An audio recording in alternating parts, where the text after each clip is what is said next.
नमस्कार प्यारे साथियों बच्चे, सीखो इंडिया टीम में आपका स्वागत है।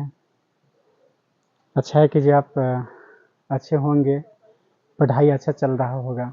चलिए आज हम लोग पूरे साइंस के सिलेबस के बारे में समझेंगे, क्योंकि साइंस में हम लोग कैसे 95 प्लस स्कोर ला सकते हैं, इसके बारे में हम लोग बहुत अच्छी तरह से गहन करेंगे। तो सबसे पहले हम लोग पूरे सिलेबस को समझेंगे। अगर इस सिलेबस को आप देखते हैं तो आपको यकीन करना होगा जी इसमें हम 95% नंबर ला सकते हैं। तो चलिए इसको सिलेबस को हम लोग देखते हैं। चलिए हंसते खेलते यहाँ पर देख रहे हैं पूरे साइंस सिलेबस को, जैसे इसको इस सब्जेक्ट को हम लोग ज्ञान की यानी ज्ञान वाले सब्जेक्ट ही कहा जाता है, क्योंकि इसको नंबर के लिए नहीं पढ़ा जाता है। सबसे ज़्यादा इसमें ज्ञान बहुत भरा हुआ रहता है।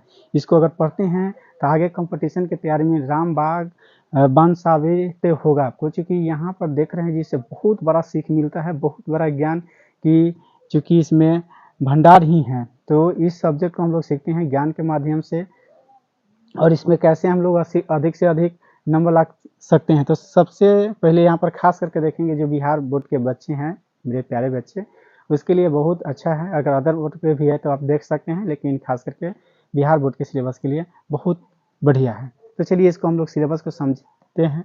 ध्यान से देखेंगे यहाँ पर जो हम लोग बिहार बोर्ड में जो एग्ज़ाम देते हैं क्लास 10 साइंस का, तो इसमें 80% 80 नंबर के मार्क्स हम लोग देते हैं, और 20 नंबर को हम लोग प्रैक्टिकल यानी स्कूल से मिलता है। तो यही अगर दोनों मिलाते हैं तो 100 मार्क्स हो जाता है। तो हम लोग इसमें भी ऑब्जेक्टिव और सब्जेक्टिव होता है। इसमें जानते हैं दुगुना प्रश्न पूछा जाता है, लेकिन आधा प्रश्न को हम लोग जवाब देते हैं। ध्यान से देखिएगा, इस साइंस में पूरे साइंस में देखते हैं फिजिक्स पढ़ना पड़ता है, केमिस्ट्री पढ़ना पड़ता है और बायोलॉजी पढ़ना पड़ता है। तो चलिए देखेंगे एडजेक्टिव के बारे में बात करते हैं। पूरे 15 चैप्टर पढ़ते हैं हम लोग।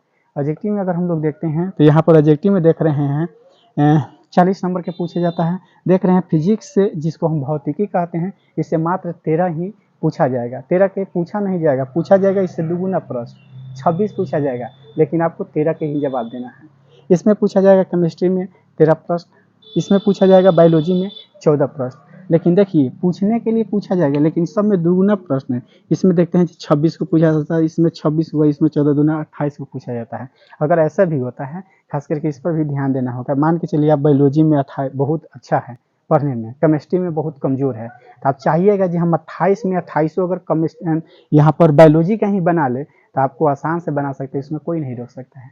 आप बायोलॉजी के बना लीजिए 28 में 28, केमिस्ट्री को नहीं आता है तो छोड़ दीजिए, भौतिक को आप 26 बना लीजिए। तो आपको भौतिक में 26 नहीं बनाना है, इसमें टोटल मिलाकर मात्र 40 को बनाना है। तो जो आपको इसमें आता है वही चीज़ पूरा बनाइएगा। तो यहाँ पर देख रहे हैं कि जिससे इतना प्रश्न पूछा जाता है, तो आसान है। आप इसमें जो आपको स्कोर जो सब्जेक्ट अच्छा है इसमें से बना सकते हैं मात्र, लेकिन 13 को ही बनाना है। एक सब्जेक्ट में 13 को ही पूछा जाता है, नहीं पूछा जाता है 26 को, लेकिन बनाना है। लेकिन आप चाहते हैं जो हम 26 बनाए एक ही सब्जेक्ट में, तो बना सकते हैं, कोई दिक्कत नहीं है, लेकिन 40 को पूरना चाहिए, दो को मिलाकर। सब्जेक्टिव की बात करते हैं तो देखते हैं कि जी यहाँ पर 8 गो प्रश्न में से 4 गो प्रश्न का हम लोग को जवाब देना पड़ता है भौतिक में, जो 2 अंक का रहता है, जिससे हम लोग को 8 अंक। पूरे बुक को पढ़िएगा तो 8 गो प्रश्न पूछेगा, लेकिन 4 गो के ही जवाब दीजिएगा। क्योंकि अब सोचिए कि जी 8 गो प्रश्न में हम 6 गो जवाब दे सकते हैं, ऐसे नहीं होता है, इसमें सीमित रहता है, आपको 4 गो के ही जवाब देना पड़ता है। इसी तरह के यहाँ देख रहे हैं मेरे प्यारे बच्चियों, यहाँ पर 8 गो में यानी रसायन में, केमिस्ट्री में भी देख रहे हैं कि जो 8 गो प्रश्न कुछ पूछेगा, जिसमें से 4 गो के ही जवाब देना है।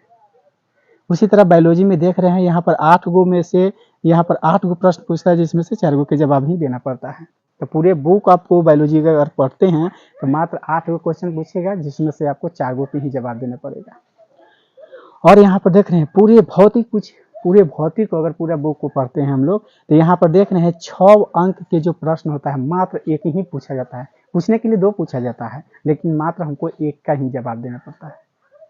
पूरे उसी तरह यहाँ पर देख रहे हैं केमिस्ट्री को देखेंगे, पूरे केमिस्ट्री को सिलेबस, पूरे केमिस्ट्री को अगर हम पढ़ते हैं तो इसमें 2 गो प्रश्न पूछा जाता है 5 नंबर का, लेकिन 1 का ही जवाब देना पड़ता है। उसी तरह यहाँ पर देख रहे हैं बायो का प्रश्न जो होता है 5 अंक में, ये 2 गो प्रश्न पूछा जाता है, जिसमें से 1 का जवाब देते हैं, जिसके हम लोग 5 अंक प्राप्त होते हैं।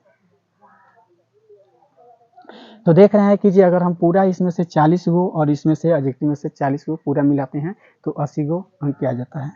और इसमें से देखते हैं कि जैसे भौतिक में ओम के नियम के सिद्ध करने के लिए यहाँ पर देख रहे हैं, यहाँ पर रासायनिक समीकरणों को सिद्ध करने के लिए 2-4 गो क्वेश्चन इसमें से पूछ देता है। यहाँ पर देख रहे हैं मानव का चित्र बनाने के लिए 5 नंबर के ये सब चीज़ दे देता है। तो ये सब चीज़ को देखते हैं, फिक्स रहता है जो निश्चित रूप से पूछता है।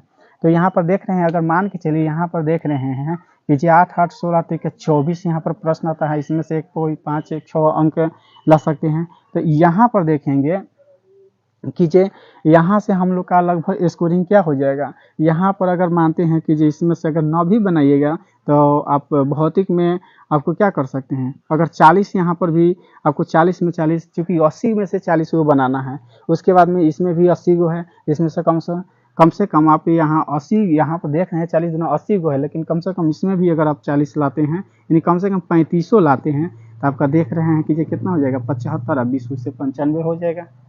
तो इसको बहुत आसान है, आप देखिए इस वीडियो को, इस पूरे सिलेबस को समझिए और अंत में आप इस चैनल को सीखो इंडिया टी को आप सब्सक्राइब कीजिएगा और निश्चित रूप से आपको सफलता मिलेगा और अन्य बच्चे के साथ शेयर कीजिएगा। मेरे फैमिली, मेरे प्यारे बच्चे, इसको ज़रूर देखिए और मैं इस पर भी एक वीडियो अलग से बनाऊंगा, जिस वीडियो में मात्र आधा घंटा या 1 घंटा का वीडियो रहेगा। अगर उसको आप पूरे देखते हैं तो आप यकीन कीजिएगा, अपने आप पर विश्वास कीजिएगा, जी आपको 95% अंक प्राप्त होगा। चलिए तब तक के लिए धन्यवाद।